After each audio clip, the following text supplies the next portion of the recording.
Bizni qalbimiz bor, qalbimiz bor. Hammada qalb bor.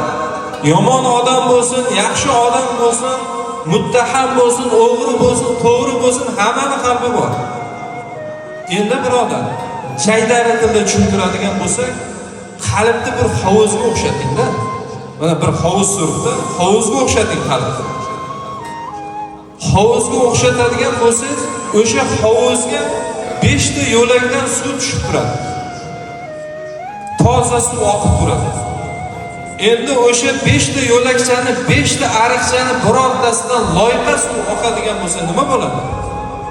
Hovuzni ifloslantiradi, hovuzni loyqalantiradi. Hovuz bizning qalbimiz. O'sha hovuzga keladigan 5 ta ariq bizning ko'zimiz, bizning og'zimiz, bizning burnimiz, bizning quloqimiz, bizning tana a'zolarimiz. Mana shu 5 ta joyda asrab qoling birodar, qalbingiz pok bo'ladi. Birontasi nopok bo'ldimi suvda? Bironta ariqingiz nopok bo'lib qoldimi? Yo ko'zingiz, yo og'zingiz, yo tanangiz, yo burningiz, yo quloqingiz tuyolmayapsizmi?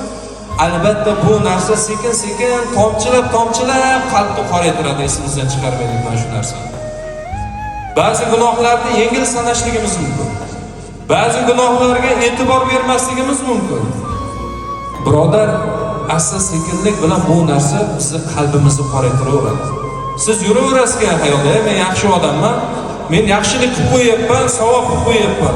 Lekin bu tomonchi, bu tomon.